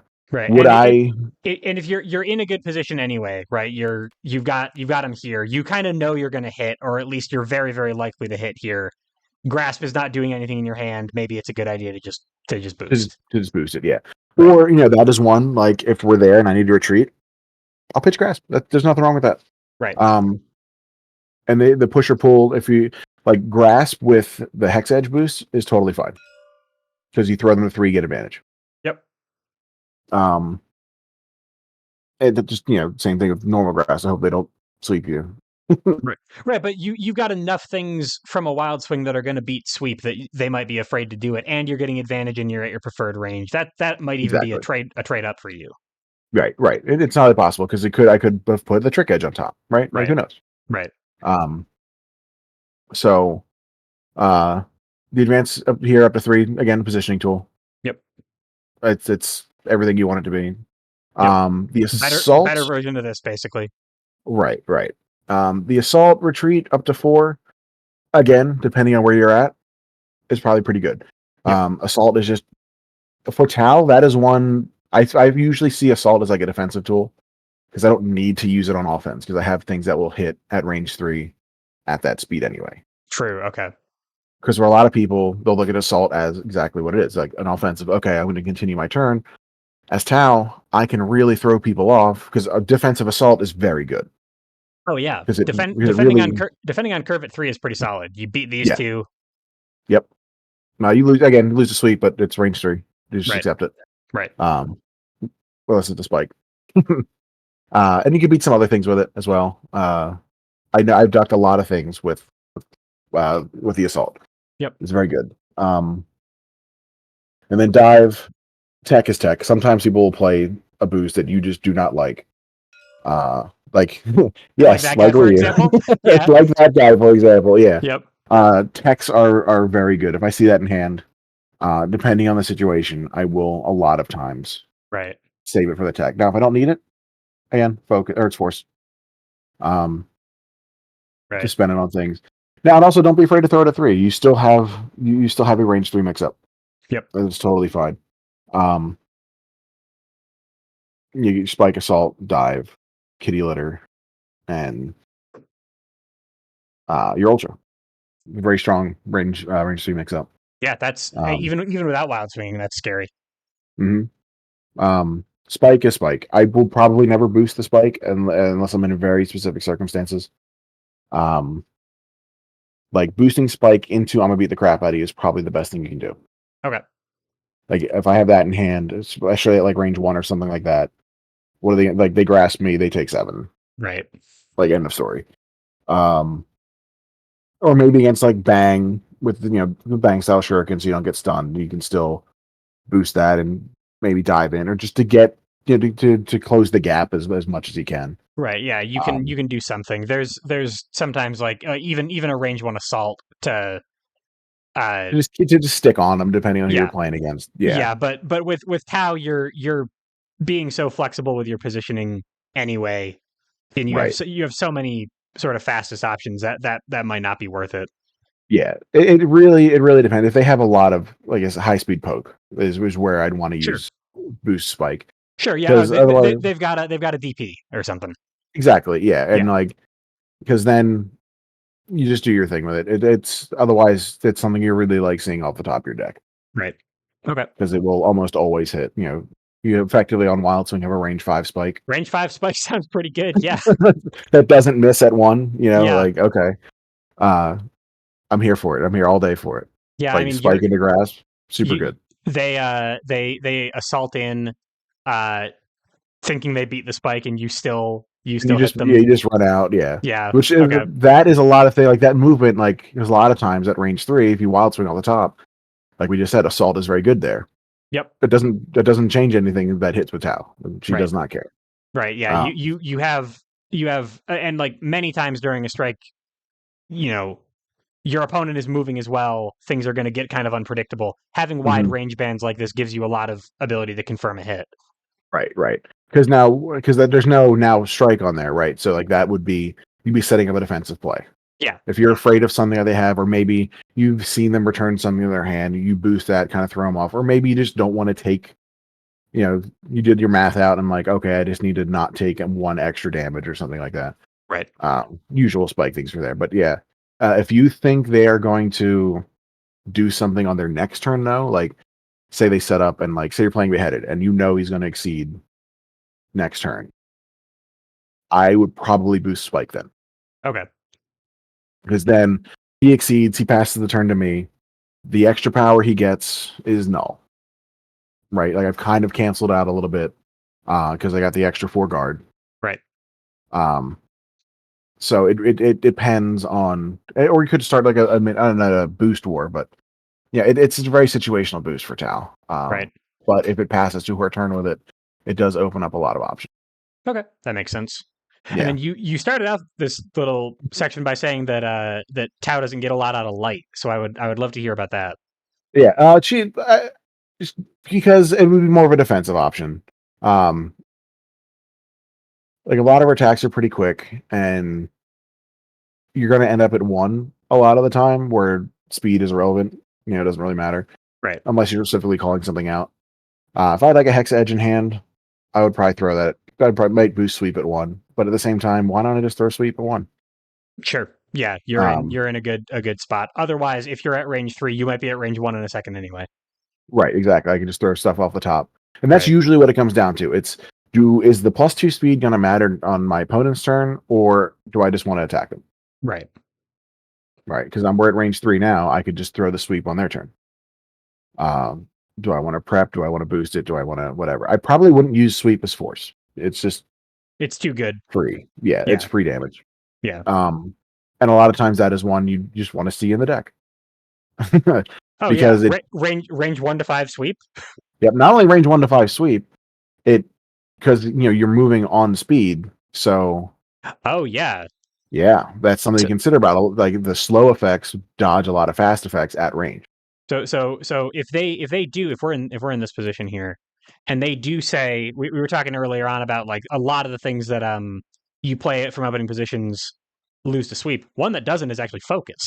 Right. Because Because focus will go after sweep. they sweep nothing, and then you Right. walk in and then focus them. To focus them. Yep. Yeah. Okay. Interesting.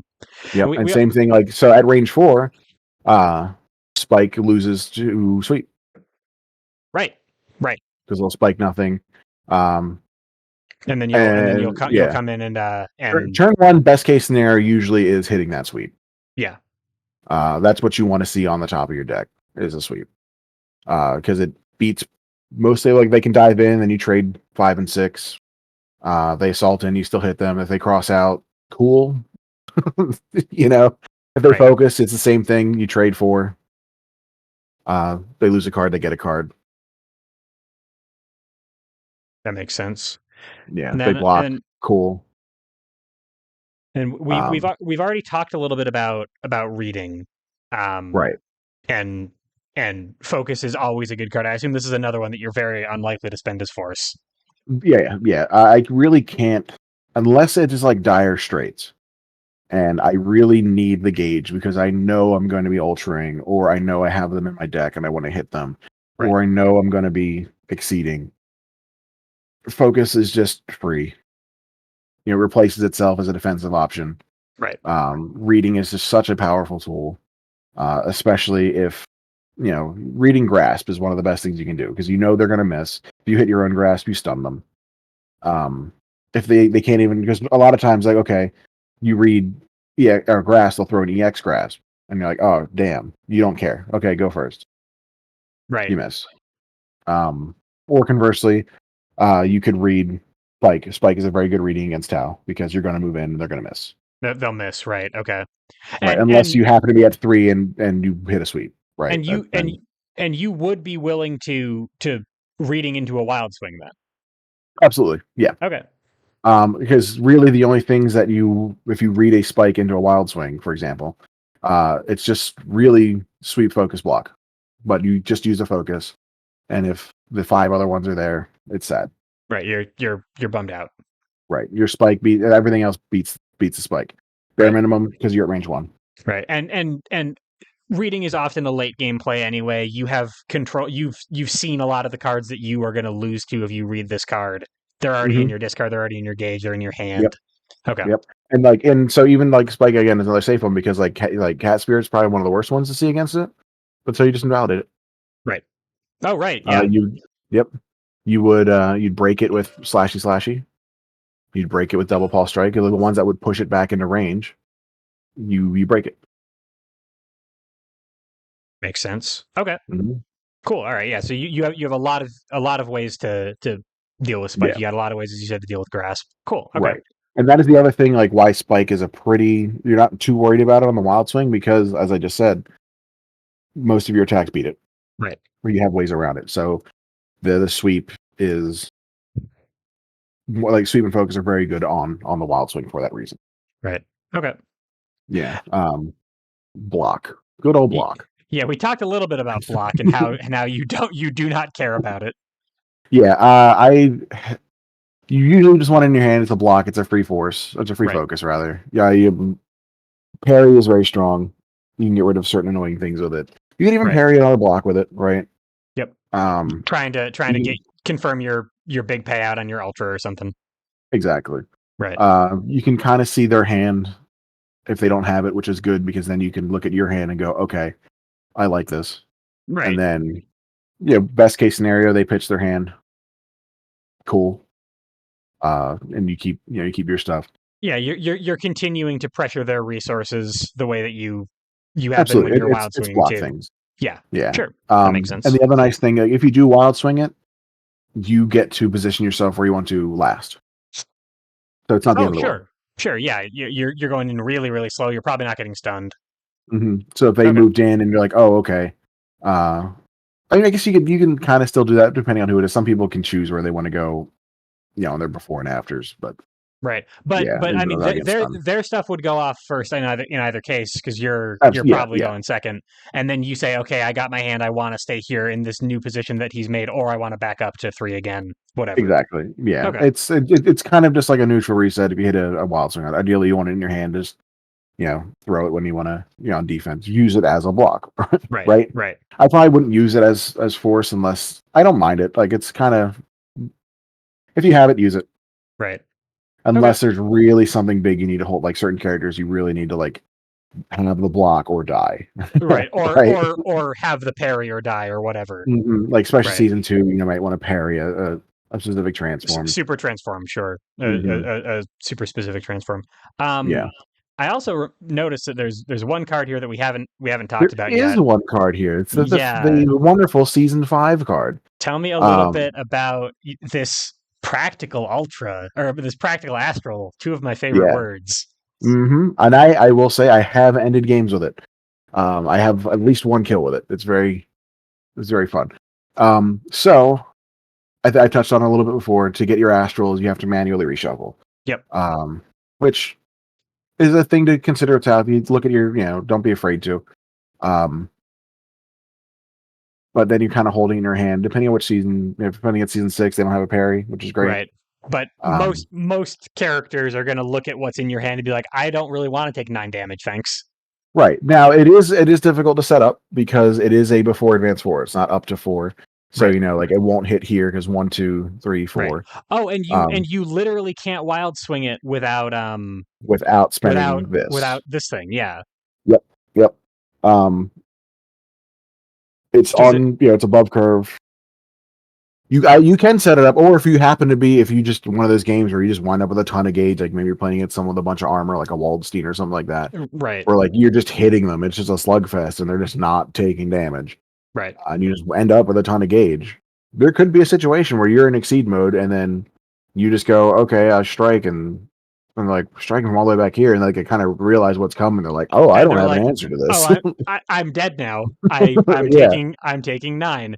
Right. Yep, So yeah, that's actually what happened to my friend. We were, when we were playing. Well, it wasn't exceed, but like we were here, and I'm like strike, and he's like, "What is this?" Because my cat leaders are down. I'm like, "You know what this is?" He's like, "Do I?" I'm like, and "Yes." Then he had a flashback to a couple turns ago when you manually reshuffled. Yeah, it's like, oh, and I'm like, yeah. And there it was, and then just didn't have a. And then he died. Yep, I think he played a focus because that was all he had. I'm like, it wasn't enough. Not enough. Yeah, take 7. Yep. So okay, so this is practical as an attack because you have the ability to set it up, but it's also it does require setup. Right, and that requires setup from hand. You got to take some time off. They could parry it. It's still kind of a niche play. You've played a lot of Taokaka, and you have one confirmed kill with this. Yes, because it is also hard to just like I don't always reshuffle. Sure, because a lot of times I don't need to. Right, or you automatically reshuffle because you did like a big change cards action near the end of your deck or something. You don't get this thing. Exactly, it has to be a conscious choice to get it, and then like you have to think. Because I will say one of my weaknesses, I love doing big flashy plays. Right, I absolutely love it. So if I can astral someone, I will. I think in a tournament setting, the only confirmed astral kill I have is actually with Noelle, who I think has the most practical astral. Yeah, that's a pretty solid attack. A Valkyrie Veil. Yes, Valkyrie Veil. Yeah. Whereas this does require setup, but your Taos, because figure advance 4, it'll hit it at 4 or 5. Right. Or if they're in the Tau zone, it'll hit them. It'll hit them. Period, and they're dead. So, right. but despite this being flashy, if you're not going for super flashy plays, if we're actually talking about like the feasibility of your payouts here, it's like all of these, your exceed mode, all of these, and then this probably in terms of they all practicality. work together. Yeah, right. It's whatever you get. If you happen to be in exceed mode with 4 gauge, this is a phenomenal attack. There's like almost nothing they can do about it. Right. Because even with the before advance 4, then it close 2 afterwards. I think you can hit it almost every range then. But also though, if we're starting up the game, and I'm evaluating my options like my long-term payout plans, I'm probably going to select one of these 3 as like my practical way out of the game before I start thinking about this. Okay. And then by the time so really what it comes down to is when I guess is that really not true of a lot of season 5 characters is when because a lot of times you're just gonna burst. That's what I think 99% of the time people playing season 5 are going to do. Any season 5 character. If it winds up in your hand somehow because you manually reshuffled, you just do the boost on it, right? Right, you draw 2. Right. Very few people will be in a spot where it's like, okay, here we are. Tal is one where by the time you would want to do a reshuffle, you can make the conscious choice of going, okay, what is my gauge situation? how has my opponent been playing?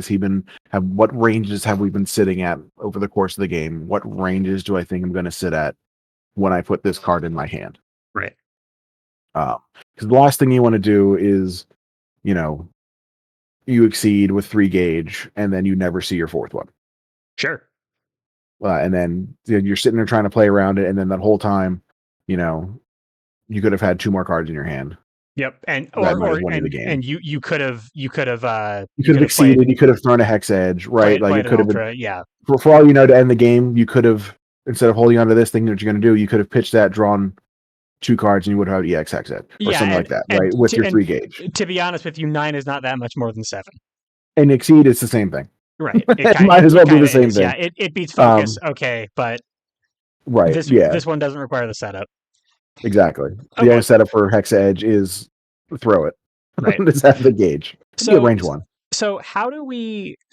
This one is kind of like tier 2 in our triage of how we're going to evaluate our payouts here. If the opportunity presents itself, right, you can kind of make your opponent think about it. And because you're a wild swing character, the burst isn't like, even your opponent might not think about, like, okay, maybe they'll burst it, like, or maybe this is an astral that you will just use for 2 force if you need to on a double palm, or I'm sorry, a slashy. Sure, right? Because it's the same thing. It's another ultra, sure. Yep, so, and you're still drawing 2 cards. Right. So when we're talking about this, though, it like these 3, your exceed mode and your 2 ultras, in terms of like your personal experience with POW, how many games, like percentage-wise, do you exceed, and how many of them are you really crutching on your ultras more, or is it the kind of thing where you're mixing and matching and doing both? I'm pretty mixing and matching. I was thinking about that, and it's kind of whatever comes up. I'd say it's pretty even. Now, if I were to just go into a game blindly, I think my first thought is immediately is the hex edge, because it is like you said, it's 167. Right. Like it is just very good. And then if that doesn't work out, that's when I'll throw it away. Usually I like to see I'm gonna beat the crap out of you in the deck. But if I happen to get it, then I'll look for another one. Right. And it's not a situation like, because again, you're probably going to be wild swinging these most of the time anyway. And if they come up, it's not like, all right, I'm at 3 gauge. I'm at range 3 and I wild swing and I get Hexa Edge and it's going to work and it's going to do its damage and stuff. I'm not then going to say, you know what, I want to exceed instead. I'm invalidating this. Like, if it comes up, I'm just going to spend the gauge on the thing. More than likely. Not always true. It depends on who you're playing against, but in most cases, it's very rare. Like you said, you're not just going to throw the hex edge. Right. But I would still, to anyone playing it, think about it. Okay. Because they're all pretty equal. Like, because if you're at 3 gauge, as soon as you hit 3 gauge, you really have to start thinking, okay, what does my hand look like? What am I going to do when I exceed? Because, like, you can burn your whole hand, and then if you don't have a hand, exceeding doesn't really do anything besides the overdrive effect. Yeah, and it's you're doing your thing without spending force on it, but you'd really prefer to have control over what you're throwing. Right, because if you're just wild swinging on your exceed side, you might as well not even be exceeded. Pretty much, yeah. So that's all things to consider. If you have a good hand, if I'm sitting on an amazing hand and they're like maybe in the corner or whatever, or they're maybe like I'm really dodging around, it's like maybe against like a Lychee, right? Where Lychee's like, I'm gonna put my tempo here. Exceeding is very good there. Right. Because then you can really control where you want to go, because it doesn't cost force to do it. Like if she drops some tempo in front of her, you can absolutely choose to not be there. Because so she can't pop it for advantage against you or do some extra damage to you. Right. You can bounce around it. And because the move ahead of time as well, you can really kind of throw it around. Like that's the strength of the exceed side to consider. Because even at 1, like, okay, we go here, now I go here, I could still end up back here. It's still a choice. I'll have to pay for it. Yeah, and then on your next turn, you could be here, you could be here. Mm-hmm. You have crazy positional control, and odds are, if you have a good enough hand, you might be able to get more out of that than you would out of an ultra. Right. Now, if we were in a situation where they're just backed up in the corner and their hand is low, maybe they're just going to prep on their turn, or they don't have a hand, they're just going to be wild swing or whatever, and they're already in the corner, absolutely throw the hex edge, because Now you get to go again. You just bam, you move in, you just blast them, Right. and then you just throw another card off the top, and you just hope to see something else. And then when it's not your turn anymore, then you move on. Makes sense. Okay. Yep. Yep. So that's kind of that's our payouts. That's the kit. We've talked about economy. We've talked about your boost, your normal boosts. Mm-hmm. I'm thinking through anything else I want to ask you. Is there anything else about Tao's game plan itself that you want to mention, or should I move on to asking about counterplay? I think we've covered pretty much everything. With the gameplay, like I said, the simplest way, if anyone wants to play Tau in a new scenario, is go to range 3, throw cards off the top of your deck. Yep. Like it's, or we've all discussed before, wild swinging is just good because if you have nothing good in your hand, that means in your deck. It's in your Right? deck, right? If you know nothing in your hand is going to work, you have far better odds of zero. Right. And Uh, and that's true of everybody, but for Taokaka, it's like you're built for that. Now, yeah, exactly. You're built differently in that Right, regard. Where right. so because of the extra movement, like it gives you a lot of your advantage. So Tao's decision making comes from the after you reveal your card. Where's my position? Where do I want to be after this strike? Right. To set up for your next turn to like, do I want to move back to set something up if I'm gonna hit anyway? Or Exactly. do I want to stay in my position and keep my resources? Okay, that makes Right. sense. Yeah. So another thing, just a slight recap on it is sometimes you don't want to hit. Sometimes you want to avoid, especially against season 7. Yeah. If you're only going to hit them for a couple damage and they're going to hit you, and then turn goes to them. And Now they have one and now they gauge, have gauge. Yeah, it's over. and it's like, okay, all right, maybe if this isn't a clean win, I'm just neither of us are going to get this, and then I'm just Right. going to bounce back. Right. Okay. Um, So you're, excuse me. So yeah, that's a good way to put it, though. That a lot of your decision making happens after you reveal your card, yep. and interestingly, a lot of like economic decisions do as well because you got force hmm expenditures, you've got your character ability. Okay, so Exactly. Yeah. Because then you got you're stacking your befores. Where do you want to be right, in that regard? right, Or if you hit an ultra and slashy slash or not slash cat spirit one, like it comes into that choice like we were talking about with the hex edge. You flip in this scenario, you flip a hex edge. You right, got 3 gauge, you can spend it. Do you spend it? I don't know. It depends on where we're at in the game. right. Um, And so that's the skill testing part of Tau. Like anybody, yes. like if this is my deck, right? Anybody can do Wild Swing. That's not hmm hard. Even like Right. TTS is kind of janky. Tabletop Simulator is kind of janky. But even I can pull a card off the top of my deck. But And then put it down. Yep. yeah, but everything I can even press the F key to flip it over. But Yep. everything else afterward is where I'm testing my skill with Taokaka. That's what you got to practice. That's what you got to feel out. Right. It's just knowing where your opponent's going to be, where you want to end up. If you're looking at their cards and like you end up at range 1 and you go, oh, Ryu has a bunch of gauge and both of his Shinryukens are up. Right.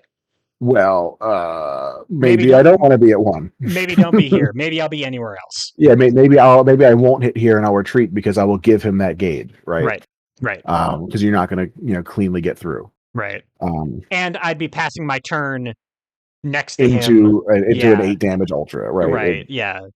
Okay. Um, yeah, so just all things to consider, which is, I mean, I think pretty standard for Exceed. Oh yeah, But definitely. that It's is just where Tao's decision comes from. the decision making is just sort of like picked up and moved wholesale to like an unconventional part of the kit after the attack happens. Right, right. So your turn comes down to one of two things. Your decision for your turn is: do I do this, or Right. do I do some, or do I do this? Boost, wild swing, change cards, move, all the other things. But then I reveal my card and I have 7 Right, more decisions to make. right. I have to look, at least with Tao, you don't have to look too far in the future. You just want to look a couple turns ahead, Right. figure out maybe what your gauge is going to look like. At bare minimum, what I would say is look at your opponent's next turn. What do look at what you have? What do you think they can do? Where are you going to end up? Right. What are you going to do on your next turn? Right. Makes sense. Okay. Yeah. And then what is my opponent like? We've already talked about the bad position and the even Right. worse position. What are Right. some other things that my opponent is doing to deal with Taokaka? Try to just pay attention to where she is going to end up. It's kind of in the same regard. So we're here. like I always tell my opponents, like, okay, and then they will always ask as well. It's like, okay, I strike the wild swing. I tell them I will end up here or here, Right.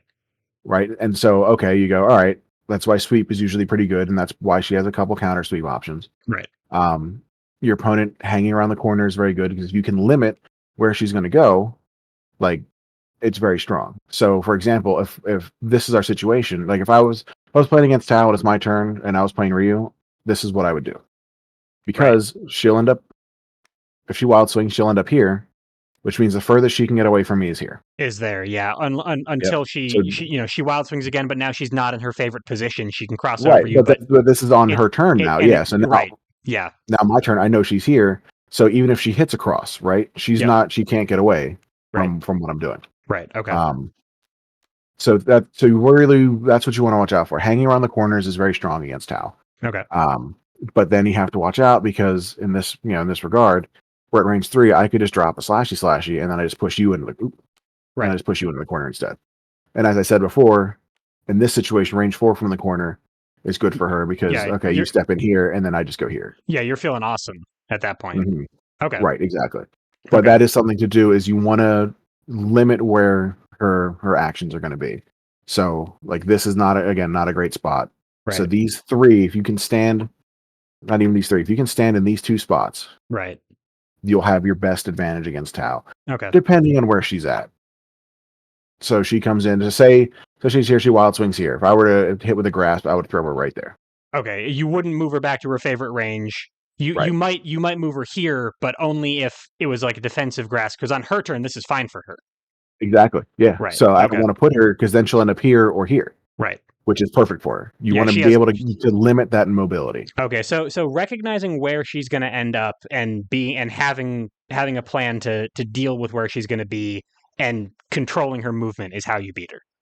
Absolutely. Yep. Okay. And that's typically you don't want to. I wouldn't say step into 1 because then because of this boost here, she can just go back to 3 and strike. Right. She can't do that otherwise. Boosting against her is very strong. So say we're here, you attack just whatever, and then I boost light into Tau. Right. Tau does not like that. Yeah. Tau especially does not like that because now all of these cheeky range 3 options that work doubly for me now. Right. She also, I'm noticing she doesn't have like a single stat boost on any of her specials or ultras. Correct. It's all positioning It's or drawing. yeah, and all of her stat boosts are on her normals, and like and you just got done saying like you don't actually get that much out of light. Your opponent sure does though. Absolutely, yeah. Because like now, because she, like I said before, she's got a lot of on the higher end mid speeds. Like Right. she's got a couple 5s, she's got 1 6, and then the rest are 3s. Right. You boost light, she don't like that at all. Because Yeah. especially now, you can grasp her out of her favorite ultra. Yeah. Now all these attacks aren't great anymore. Mm-hmm. Yep. Right. Okay. Spike calls out a lot of things. Like now that spike that wasn't always safe is now very safe. Right. Unless she's throwing one of her 5s. Right. But she might not necessarily know that, and it's like basically what this boost has done for her opponent is like take the things that work in her deck and remove a whole lot of them as viable options, and you don't know what you're getting, so you got much lower odds of success. Exactly. And on the counterplay, to point another use for Tao's for this is if they do boost light, you can set up a something to beat a boost that they might have out. Okay, sure, yeah. You put you put one of your super fast options down to at least like Yeah, mitigate your worst maybe case something with scenario. some higher guard. Yeah, exactly. Right. Okay, sure, that makes sense. Yeah, just to try and beat it because, Right. like, obviously, Or they probably even your weird like underslowing tech, right? Like if Mhm. you're here and you're like, all right, well, I'm not afraid of spike here, even with the speed. Exactly. Put focus on your deck, and whatever they do, you walk in afterward, and you're probably Walk in fine. after they're all done. Right. Right. Yeah. Okay.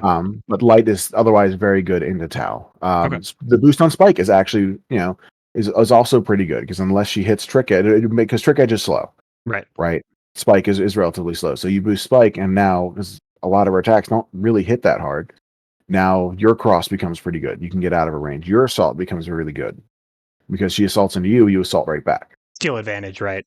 Mm-hmm. Okay. And Now she's you do run the risk of hitting like a slashy or a double palm strike, but right. which will stun you out of it unless you have your own guard. I also note that in general she seems pretty bad on her opponent's turn. Right, she She needs kind to of has that season 6 effect. she needs to keep good defensive options in her hand to deal with that, so she can shore it up a little bit. But in general, if her opponent can make her turn, honestly, it's kind of like what you were talking to me about Phonon.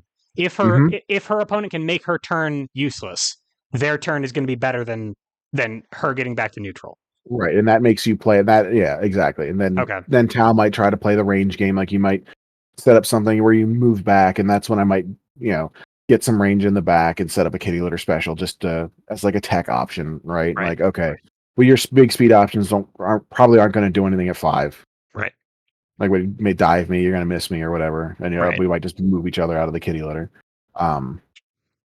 But a lot of you find yourself saying a lot of weird words when you're talking about Taokaka. You're just gonna, you might just move yourself out of the kitty litter.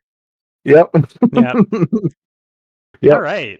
Kitty litter special. Yeah. So the boost against Tao, and that's just the normal boost. Like if Ryu boosts away the warrior against Tao, what is she you doing? just have to hope you have a tech. Hope you have a parry or a tech. Yeah. Just I don't like this at all. Right. Because you can't even, especially with Ryu who's got the fireball, you can't even just retreat to a range and just hope for the best. You can't even run away and empty block or something like that. Okay. Right. That is something that I mentioned this retreat for. If they boost something you don't like, just run away. Just leave. Run. Just leave. Just run to the corner. Yeah. Because then you can just wild swing in the bare minimum. You close a little bit of a distance. Right. On your next turn. Yeah. Because that is a tactic. Like I think I mentioned against zoners, where if you do find yourself at range, where we're both kind of no one can really do anything, and you're just awkwardly standing at each other. Right. You can still wild swing, and you still get your You'll still move it's in. effectively spending force off the top of your deck to just move in. Right. Okay, that makes sense. Which a lot of people can't do. That is something I did forget because it doesn't come up too often. Yeah, well, it's like how Zangief likes to play dive when it's not going to hit just to move to his range. Like if you're just to move in, yeah. Yeah, if you're here, you're everything you do is dive. Right, exactly.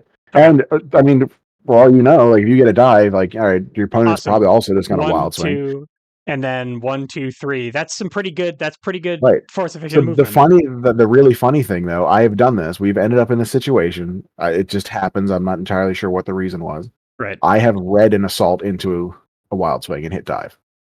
Oh.